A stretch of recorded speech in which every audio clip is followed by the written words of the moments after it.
kulanti wanaagsan daawadayaal kuna soo dhawaada barnaamijka wararkii ugu dambeeyey ee Soomaaliya. Qodobadan maanta barnaamijka ku soo qaadi doonana waxa kamid ah wararkii ugu dambeeyey ee ololihii loogu jiray xilka ra'iisul wasaaraha oo xogeystay madaxda Galmudug, gobolka Banaadir iyo Hirshabelle oo dagaal ugu jira in siyaasiyiin ay wataan xilkaasi loo dhiibo.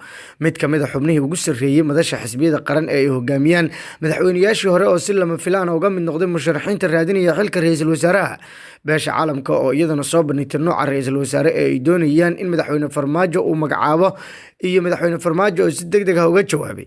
wararkeena kalena waxaa kamid ah ra'iisul wasaaraha ku-meel gaarka ah oo amray in bangiga dhexe aan wax lacag laga bixin, iyo Soomaaliya oo qasaartay 500 milyan oo dollarka Mareykanka oo kasoo gali jiray Sacuudiga. qodobadaas ayaan ku faahfaahin doonaa barnaamijkeena insha Allah, waana Khamiis 30 bisha 7 ee July sanadka 2020. barnaamijkeena wararka Soomaaliya oo midaan kusoo gudbinayna dhammaan dhacdooyinka dalka. haddaba daawade ka qayb qaado dib u dhiska dalka inagoo ka fogaanayna ama ka dheeraanayna wax walba oo dib inoo celin kara. waad ku mahadsantihiin inaad taas nala fahantaan ee fadlan nala faafiya wararka oo gaarsiiya saaxiibadiina idinka ku sheergaraynaya baraha bulshada. maanta waa maalintii soonka Carafo. soon wanaagsan dhammaan inta maanta sooman. waa soon aad u ajar badan oo lagugu dambi dhaafayo dambiyadii sanadkii hore iyo sanadka soo socda. allaha dhammaanteen haynaga wada aqbalo dambiyadeennana allah hanoo dhaafo insha Allah. aynu ku bilaabno barnaamijkeena xaaladda siyaasadda ee dalka. sidaad wararkeennii hore aad ku daawateen, waxaa weli magaalada Muqdisho ka socda olole loogu jiro cidda qabanaysa xilkii uu baneeyay ra'iisul wasaare Xasan Cali Kheyre. ololahan ayaa marka aad fiiriso mararka qaarkood gaarsiisan heer maamul, waxaana ku hardamaya Galmudug oo inteeda badan Muqdisho joogta, isla markaana uu hogaaminayo Axmed Cabdikaari Qorqoor. gobolka Banaadir oo ay kala hogaaminayaan siyaasiyiin kala duwan oo isugu jira gudoomiyaha gobolka Banaadir Cumar Finish iyo siyaasiyiin horey oo ay uga mid yihiin madaxweynayaashii hore ee dalka soo maray. dhanka kale waxa iyaguna aan markaasi dab yarshidaynin madaxweynaha Hirshabelle Maxamed Cabdi Waare oo si weyn u ololeynaya uguna ololeynaya siyaasi markii hore rajo fiican qabay, kana tirsanaa shaqaalaha banka adduunka, kana soo jeeda beled weyne. sidoo kale waxaa ololaha qaybka madaxweynihii hore ee Galmudug Axmed Ducaale Geelle Xaaf si weyn markaas xariif uga gorgortanka iyo kala tuuridda, kaas oo la kulmay madaxweyne Farmaajo.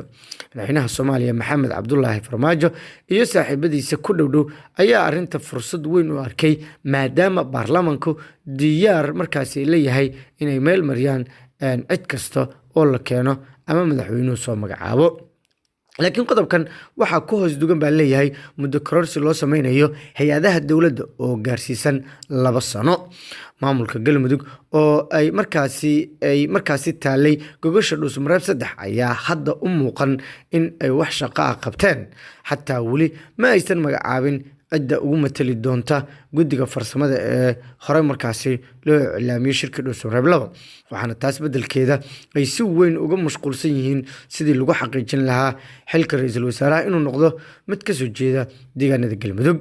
dhanka kale mid kamid ah madaxda xisbiyada mucaaradka kana tirsan madasha xisbiyada qaran ayaa si lama filaan ah isu sharaxay xilka ra'iisul wasaaraha Soomaaliya kadib iscilaadii Xasan Cali Kheyre. Xildhibaan Cabdiqaadir Cusable oo hogaaminaya xisbiga Ilays ayaa magaalada Muqdisho ka wada olole uu ku doonayo inuu madaxweyne Farmaajo u magacaabo xilka ra'iisul wasaaraha, isagoo oo ka hor yimid go'aanka madasha xisbiyada qaran uu ka mid yahay. Cabdiqaadir Cusable oo horey u noqday markaasi musharax madaxweyne una tartamay madaxweyne kursiga xilliga Farmaajo ayaa Muqdisho ka wada shirar ay ku markaasi xubnihiisa kala duwan baarlamaanka ku matala golaha shacabka uu kursigaasi ku weydiisanayo si ay uga ergeeyaan.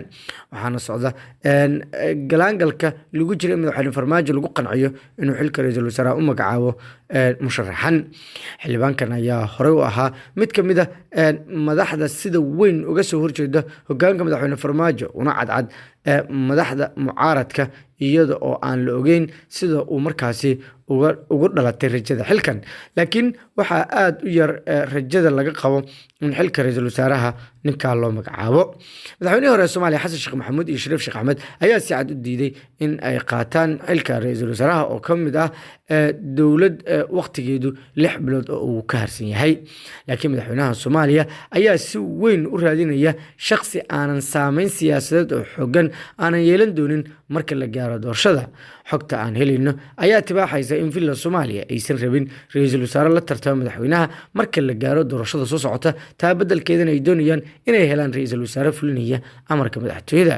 rabitaanka villa Soomaaliya ayaa is hortaagaya qorshe ay mucaaradku qayb uga noqon lahaayeen xukuumadda cusub oo la soo dhisayo, waxaana ay diideen in ay gebi ahaanba dowladdu muddo kordhin samaysato. haddaba iyadoo xaalku halkaas taagan yahay ayaa waxaa iyagana dhankooda go-aan culus wata xubnaha beesha caalamka oo madaxtooyada Soomaaliya ku cadaadinaya in ay soo magacaado ra'iisul wasaare aan maqaar saar ahayn. ila waradyada aan helayno ayaa sheegaya in xubnaha beesha caalamka ay dowladda federaalka Soomaaliya ka dalbadeen inay iyagu ku lug lahaadaan soo magacaabidda ra'iisul wasaaraha imaanaya si uu u qabto wado ay markaasi jeexayso beesha caalamka. talaabada beesha caalamka ayaa ah mid ay horey markaasi u baratay in ay dalka ka sameeyaan, gaar ahaan dowladihii ugu dambeeyey ee dalka soo mara. laakiin xogta aan helayno ayaa sheegaysa in madaxweyne Farmaajo uu ku gacan sayray dalabka beesha caalamka ee ah in ay saameyn ku yeeshaan arrimaha siyaasadda gudaha. si kastaba, walaaca dowladda federaalka qabto ayaa ah in xubnaha beesha caalamka ay kordhiyaan cadaadiska ay ku hayaan dowladda, gaar ahaan in dalka ay ka dhacdo doorasho la wada ogol yahay oo aan ahayn tan qof iyo codka ee uu madaxweyne Farmaajo doonayo, isla markaana waqtigeedu uu markaasi ay ku dhacdo. bayaan ka soo baxay dhowaan beesha caalamka ayay ku sheegtay in aysan ogolaan doonin doorasho hal dhinac ah iyo in doorashadu waqtigeeda dib looga dhigo. hayaa xilka wasiirka arrimaha dibadda oo maalin ka hor la hadlay BBC-da ayaa sheegay in Soomaaliya ay tahay dal xor ah oo aan loo meerin karin wax walba, laakiin waxa uu tilmaamay in dowladdu ay ka shaqaynayso in doorasho waqtigeeda ay ku dhacdo. si kastaba, madaxweynaha Soomaaliya ayaa la sugayaa go-aanka ugu dambeeya ee uu kusoo magacaabayo ra'iisul wasaaraha cusub. lama se oga qofka uu noqon doono ra'iisul wasaarahaas iyo awoodda uu yeelan doono.